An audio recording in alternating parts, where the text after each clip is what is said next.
Most people believe lives change because of grand moments. They do not. Sometimes they change because one person chooses to stop walking. The morning I first saw Claire Bennett began like every other morning in Manhattan. Horns echoed between glass buildings.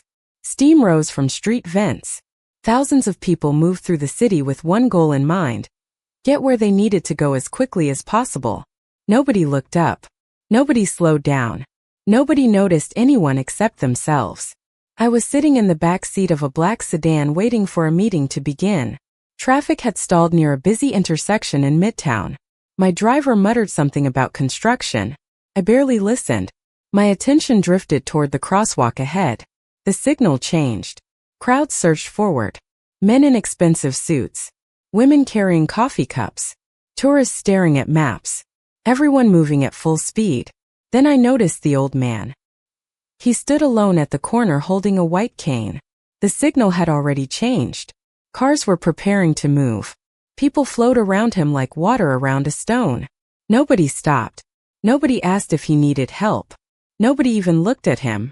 For a moment I thought he would remain there until the next cycle. Then someone stepped out of the crowd.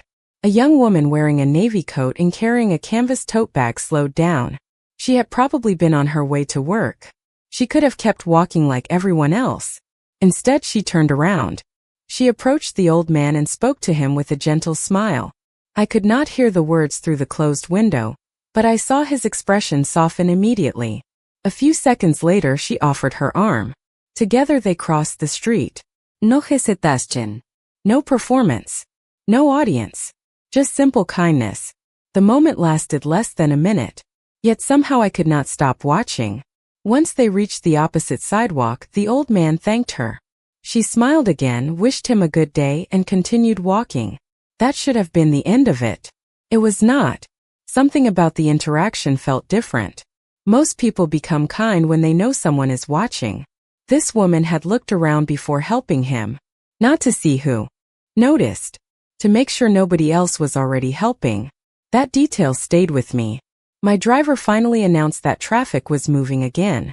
The sedan rolled forward. Yet I found myself turning to look through the rear window. The woman disappeared into the crowd. Gone within seconds. Another stranger in a city full of strangers. Or at least that was what I told myself. 3 days later I saw her again. This time outside a coffee shop. A customer accidentally dropped a stack of papers while rushing through the door. People stepped around the mess without slowing down. The same woman stopped. She helped gather every page before continuing on her way. No drama. No expectation of gratitude. Just another small act of kindness. A week later, I spotted her offering directions to a confused tourist near Bryant Park. 2 days after that, she carried grocery bags for an elderly woman struggling with the weight. The pattern became impossible to ignore. My name is Luca Moretti. I built my life by studying people. Most individuals reveal who they are when something benefits them. Claire Bennett revealed who she was when nothing benefited her at all. That was rare. Rarer than money. Rarer than influence. Rarer than power. Every time I saw her, the same question returned. Why was someone like her moving through the city unnoticed? One cold morning, as I watched her disappear into the crowd once again, I realized I had made a mistake. I thought I was observing a stranger. The truth was far more dangerous. I was beginning to look for her. The things that stay with us are rarely the things we expect. I should have forgotten Claire Bennett after that first morning. I had meetings to attend, contracts to review, and responsibilities that demanded my attention. Instead, I found myself noticing her everywhere. Not because I was searching for her. At least that was what I told myself. Manhattan is a city that rewards speed. People rush through train stations, weave through crowds, and measure their days in appointments and deadlines. Yet Claire seemed to move through that same city differently. She noticed people. One afternoon, I saw her standing outside a small grocery store. While a light rain fell across the sidewalk, an elderly man struggled to carry 2 heavy bags toward a nearby apartment building. Hundreds of people passed him. Claire did not. She offered to help without hesitation. The man smiled with visible relief. She carried one of the bags all the way to the entrance before continuing on her own way. No audience. No recognición. The next morning I spotted her again. A young mother stood at a subway entrance trying to manage a stroller while balancing a cup of coffee and a crying child. Claire immediately stepped forward and held the door. She even distracted the child with a funny face that earned a small laugh. Then she disappeared into the crowd before the mother could properly thank her. By then I had started paying attention to the pattern. Kindness was not something Claire occasionally did. It was simply who she was. Days passed. The city changed from gray skies to bright sunshine and back again. Yet Claire remained remarkably consistent. I watched her leave a coffee shop after buying an extra muffin for a homeless veteran sitting nearby. I watched her help a tourist unfold a confusing map near Grand Central Terminal.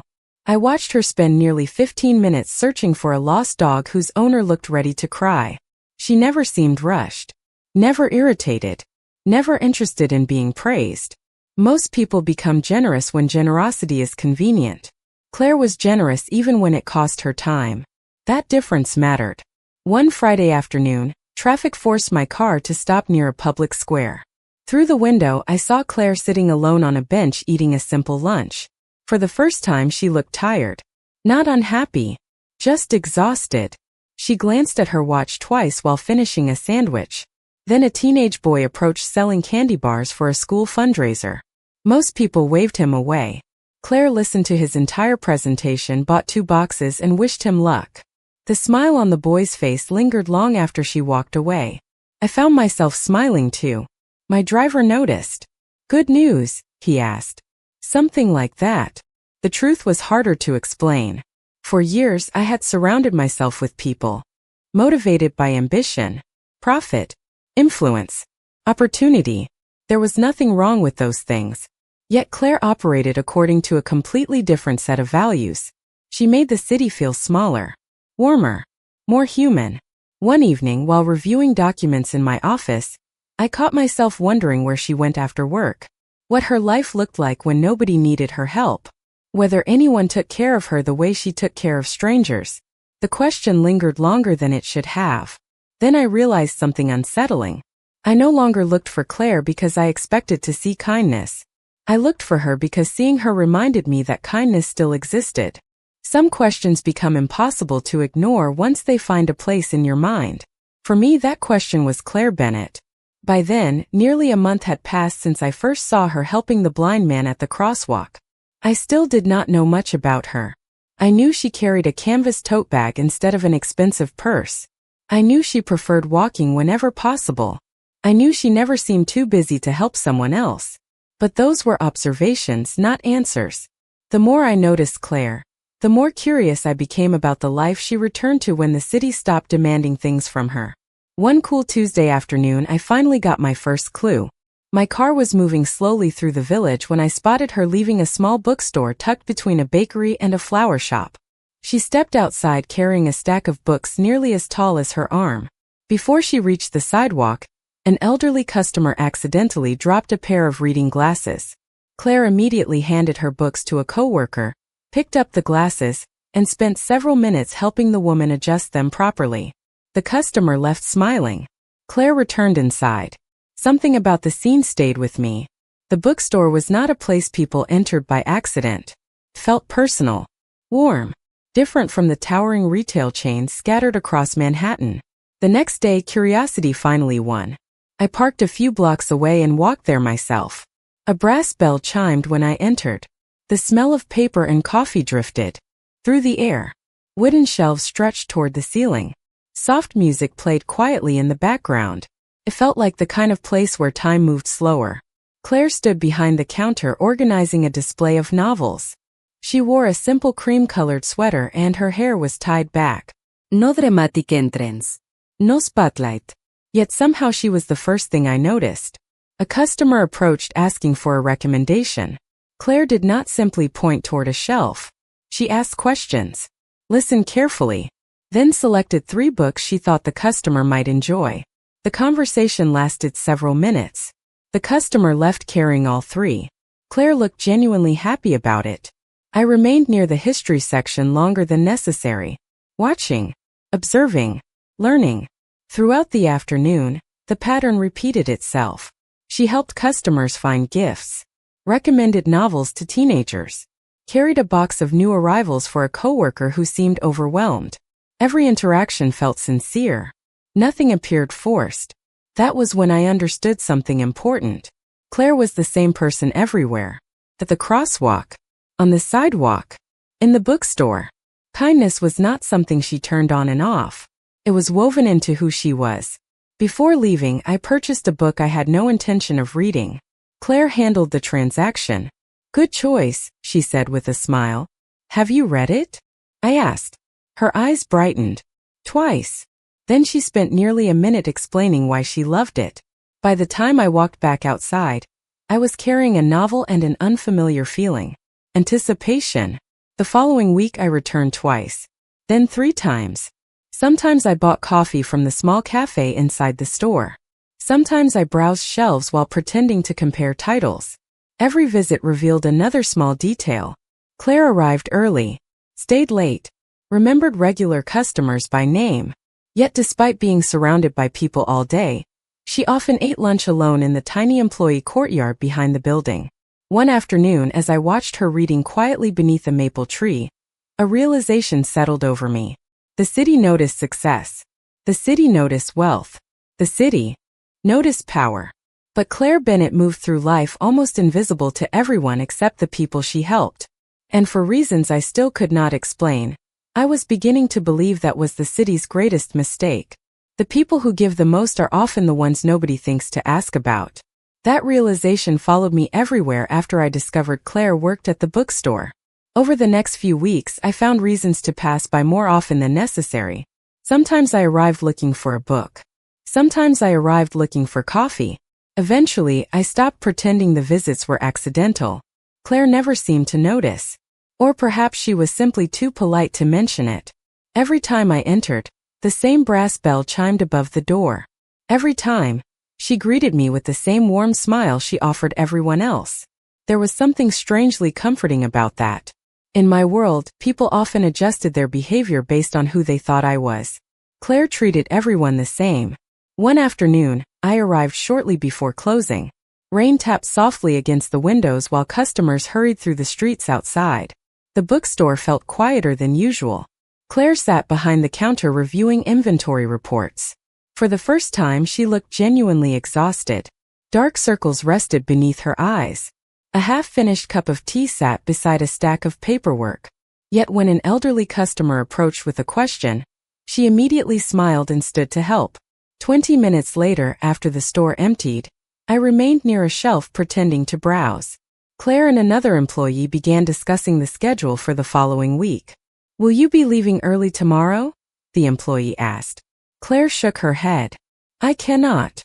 You have already worked 6 straight days." Claire smiled faintly. "My aunt has an appointment Friday. I need the extra hours before then." The conversation ended there, but it answered a question I had been carrying. Claire was not only supporting herself, she was caring for someone else too. A few days later I learned more. By coincidence or perhaps by fate, I saw Claire outside a small medical clinic several blocks from the bookstore. She walked slowly beside an older woman with silver hair. Her aunt, I assumed. Claire carried the woman's purse while gently matching her pace. The older woman laughed at something Claire said. Claire laughed too. The sound carried through the spring air. For a moment, neither of them looked worried, just grateful to be together. I watched from across the street before continuing on my way. That evening, I could not stop thinking about the scene. Most people who knew Claire probably saw a friendly bookstore employee. They did not see the responsibilities she carried when work ended. They did not see the appointments, the extra shifts, the quiet sacrifices. The next week revealed even more. One afternoon, I arrived early and noticed Claire eating lunch alone in the employee courtyard behind the store. A simple sandwich, an apple, a paperback novel resting beside her. Nothing extravagant. Yet halfway through her meal, a coworker joined her looking upset. Without hesitation, Claire pushed her own lunch aside and spent the next 30 minutes listening. Truly listening. By the time the conversation ended, the coworker seemed lighter somehow. Claire returned to her now cold sandwich without a single complaint. Watching her, I finally understood something important. Claire gave away pieces of herself every day. Time. energy, attention, compassion. She offered them freely to strangers, customers, coworkers, and family. Yet I never saw anyone ask what she needed in return. The realization unsettled me more than it should have. Because beneath the kindness, beneath the smiles, beneath the quiet strength, I began noticing something else. Fatigue. Not physical exhaustion. The deeper kind. The kind people carry when they spend years being strong for everyone except themselves. And as I watched Claire lock the bookstore door one evening before hurrying toward another responsibility waiting somewhere else in the city, a single thought followed me home. She spent her life helping everyone around her. I wondered who was helping her. The first conversation never happens the way you imagine it will. For weeks I had watched Claire move through the city like a quiet force of nature, helping strangers, supporting her aunt, carrying responsibilities most people never saw. Yet despite all the time I spent observing her, we had never truly spoken beyond a few polite exchanges at the bookstore counter. That changed on a warm Thursday afternoon. I entered the bookstore just after lunch. Sunlight poured through the front windows and stretched across the wooden floor. The familiar scent of coffee and paper filled the air. Claire stood near a display table arranging newly arrived novels. She looked up as the bell chimed above the door. "Back again?" she asked with a smile. There was amusement in her voice now. Recognition. I smiled back. "I am beginning to think you are judging my reading speed." She laughed softly. "I am beginning to think you are buying books faster than anyone can read them." Fair point. Over the past month, I had purchased enough novels to stock a small library. Most remained untouched in my apartment. The conversation should have ended there. Instead, Claire surprised me. "Have you actually finished any of them?" I placed a hand over my chest. "That sounds like an accusation." "It might be." The smile that followed made it impossible not to laugh. For the first time, the distance between customer and bookseller seemed to disappear. Later that afternoon, I found myself sitting in the bookstore cafe with a cup of coffee and the novel she had recommended weeks earlier. The seat across from me remained empty until Claire appeared carrying her own tea during a break. She glanced toward the chair. "Mind if I sit?" The question caught me off guard. "Not at all." She settled into the seat and looked around the nearly empty cafe. Outside, pedestrians moved through the sunshine while traffic rolled steadily along the avenue. Inside, everything felt strangely calm. We talked for nearly 30 minutes. Books at first. Then favorite neighborhoods. Childhood memories. Small things. Comfortable things. Claire told me she had grown up in Connecticut before moving to New York after college. I admitted that I spent far too much time working. She informed me that was obvious. "You always look like you are thinking about 5 things at once," she said. "Only 5. 6 on stressful days." The ease of the conversation surprised me. Claire had a way of making people feel comfortable without trying. She listened carefully, asked thoughtful questions, never interrupted. Felt less like talking and more like being understood. At one point, a customer approached asking for help locating a book. Claire immediately stood. "Duty calls." Before leaving, she smiled. "I am glad you finally started reading one. I aim to exceed expectations. Keep working on it." I watched her disappear between the shelves. The smile stayed with me long after she left. Over the following weeks, our conversations became part of my routine. Sometimes we spoke for 5 minutes. Sometimes 20. Claire never treated me differently from anyone else. She did not care about expensive watches, luxury cars, or social status. She cared about stories, people, ideas. For reasons I could not explain, I found that refreshing. One evening, just before closing time, I helped her carry a box of books into the storage room. It was a simple gesture. Nothing remarkable. Yet Claire paused afterward and looked at me with genuine surprise. "Thank you. For carrying a box? Most people do not offer." The answer stayed with me, because it revealed something I had slowly begun to understand. Claire spent so much of her life helping others that she no longer expected help herself. And as I watched her lock the bookstore doors beneath the fading glow of sunset, I realized something had changed. I was no longer curious about Claire Bennett. I was becoming attached to her. Even the strongest hearts eventually reach a point where carrying everything alone becomes impossible. I noticed the change in Claire before she ever mentioned it. The signs were small at first. She arrived at the bookstore a few minutes later than usual. She forgot where she placed her coffee. The bright energy that normally followed her seemed dimmer somehow. Most people would not have noticed. I did. One rainy afternoon, I entered the bookstore and immediately knew something was wrong. Claire stood behind the counter staring at a spreadsheet on a laptop. Her shoulders were tense. The smile she offered when she saw me was genuine but tired. Long day? I asked. She laughed softly. Long month. That answer lingered with me. During our conversation, she seemed distracted. More than once, she glanced toward the office in the back of the store. A manager eventually emerged carrying several folders. The expression on his face explained everything before a single word was spoken. The following week, the truth became impossible to ignore. The bookstore was struggling. Fewer customers. Rising expenses. Endless financial pressure. Independent bookstores had been fighting an uphill battle for years. Now this one appeared to be losing ground. Claire never complained. She simply worked harder. Extra shifts. More responsibilities. Longer hours. Yet effort alone could not solve every problem. One evening, shortly before closing, I found her reorganizing shelves that had already been organized twice. "You know those books are not going anywhere," I said. She smiled without looking up. Maybe I am trying to convince myself of that. The honesty caught me off guard. Claire rarely spoke about her own worries. We moved to the small cafe area and sat with 2 cups of coffee. Outside, rain rolled down the windows while pedestrians hurried home.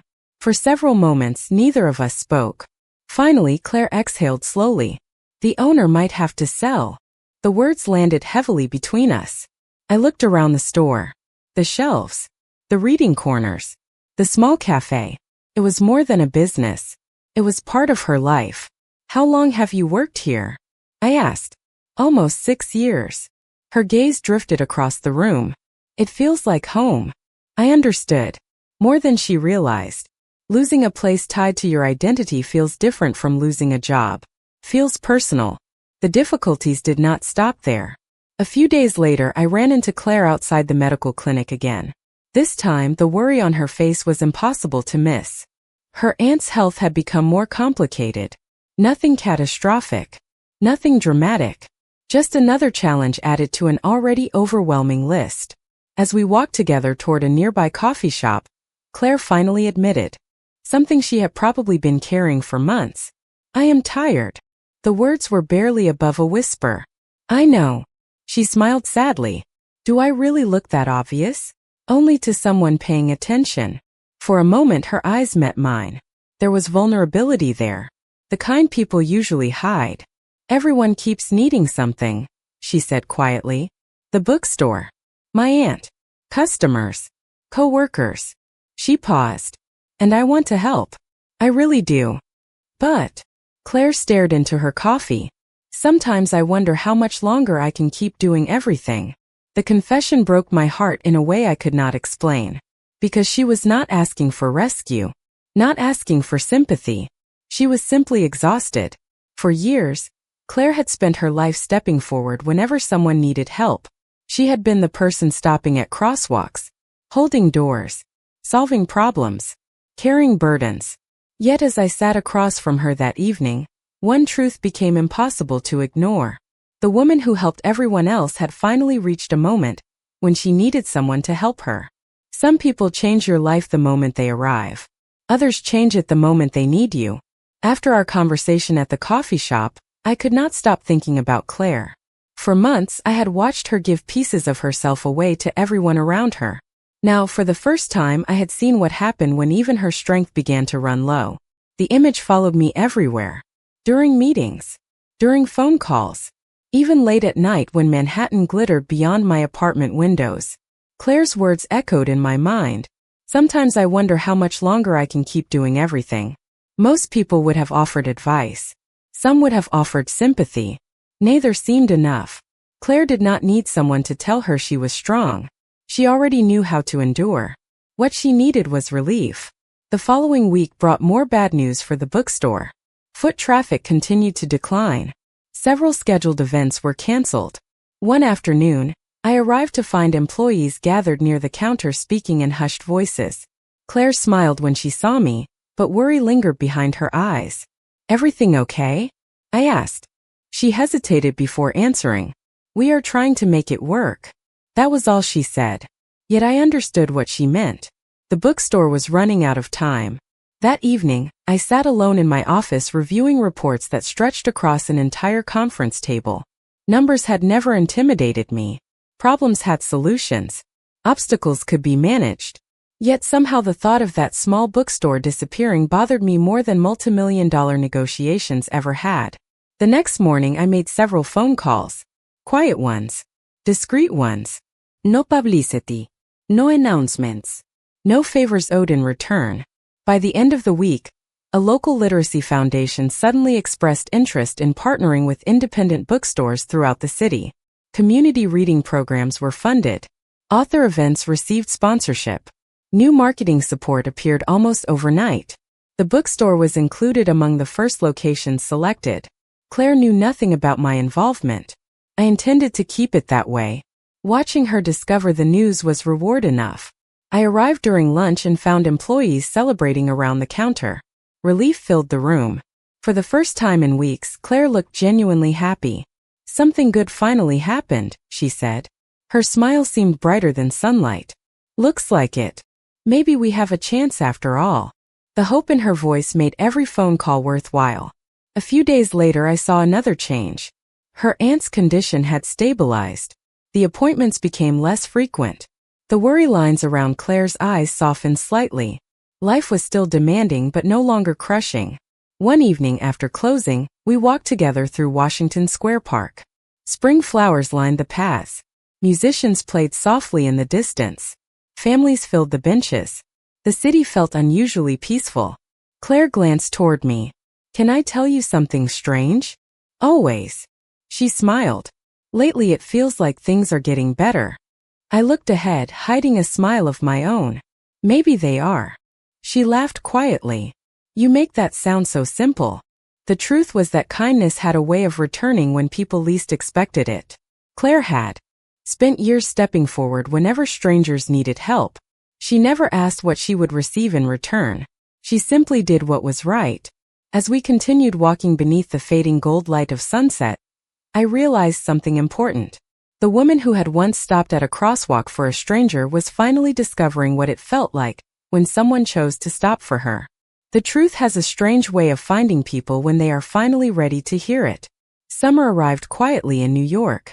The bookstore was busier than it had been in months. Community events filled the calendar. Reading groups occupied nearly every corner of the building. Customers returned. New faces appeared every week. Everywhere I looked, there was evidence that the place had survived. Claire noticed it too. Her smile came easier now. The exhaustion that once shadowed her eyes had begun to fade. Life was not perfect, but it was no longer crushing her. That should have been enough. Yet a part of me knew a conversation was approaching. Some truths can only remain hidden for so long. It happened on a Saturday afternoon. The bookstore was hosting a local author event. Every seat was occupied. Readers filled the aisles. Claire moved through the crowd greeting guests and helping customers find books. I arrived late and remained near the back. Halfway through the event, a familiar voice stopped me. "Mr. Moretti." I turned and immediately recognized the speaker. One of my business associates. Unfortunately, he recognized me too loudly. Several nearby customers glanced in our direction. Claire happened to be standing only a few feet away. I saw her expression change instantly. Confusion first. Then curiosity. The man continued speaking about projects, investments, and meetings. I answered as briefly as possible before sending him away. When I looked back toward Claire, she was staring at me. Not upset. Just thoughtful. Very thoughtful. That evening, after the event ended and the final customer left, Claire approached me while locking the front door. "Can I ask you something?" The question sounded calm. Too calm. "Of course." She hesitated. "Who exactly are you?" There it was. The moment I had been avoiding. We sat in the cafe area where our friendship had quietly grown over the past months. The room felt different now. More serious. I wrapped my hands around a cup of coffee that had long since cooled. Then I told her the truth. Not everything. Not every detail. But enough. I explained the businesses, the investments, the influence, the life I usually kept separate from places like this. Claire listened without interrupting. When I finished, silence settled between us. Finally she spoke. You could have told me. I know. Why did you not? The answer came easier than I expected. Because when I am around you, none of those things matter. Claire lowered her gaze. I continued. Most people see my reputation before they see me. Her eyes returned to mine. And you wanted something different. Yes. For a long moment, neither of us spoke. Then Claire surprised me. I have another question. I laughed softly. I was afraid of that. A small smile appeared. How long have you been paying attention to me? The question stopped me completely, because the real answer sounded impossible. I looked toward the window where evening sunlight painted the glass gold, then back at her. Since the day you helped a blind man cross the street. Claire blinked. That was months ago. I know. Her expression softened. You remember that? I almost laughed. Remember it? That single moment had changed everything. You stopped when nobody else did. Claire stared at me quietly. The bookstore felt completely silent. Then she smiled. Not because of who I was. Not because of what I owned. But because she finally understood why I had noticed her in the first place. And as that realization settled between us, I had the feeling that the most important chapter of our story was only beginning. 1 year later, I found myself standing at the same intersection where everything had begun. Manhattan looked exactly as it always had. Cars moved through the streets. Pedestrians hurried toward destinations that felt urgent. The traffic signal changed from red to green. People crossed without looking up. The city never slowed down. Yet I did. Because that crosswalk no longer felt ordinary. It felt like the beginning of a story I never could have predicted. A cool autumn breeze moved through the avenue as I waited on the corner. Across the street, Claire emerged from a small cafe carrying 2 cups of coffee. The sight immediately made me smile. She noticed me and waved. The same warmth. The same kindness. The same woman who had once stopped for a stranger when nobody else would. Some things never changed. She crossed the street and handed me one of the cups. You are early, she said. I learned from the best. She laughed softly. The sound still had the same effect on me after all this time. We began walking toward the bookstore together. The city moved around us while conversation flowed easily between us. There was no awkwardness anymore. No uncertainty. Just comfort. The kind built through hundreds of ordinary moments shared over time. The bookstore itself looked different now. New displays filled the front windows. Community events covered a bulletin board near the entrance. Customers moved between shelves while discussing books and upcoming author visits. The place felt alive. Stronger than ever. Claire paused near the front door and looked around with quiet satisfaction. I still cannot believe it sometimes, she admitted. Believe what? That we made it through everything. I understood exactly what she meant. A year earlier, she had been carrying responsibilities that seemed impossible. Worry about the store. Worry about her aunt. Worry about everyone except herself.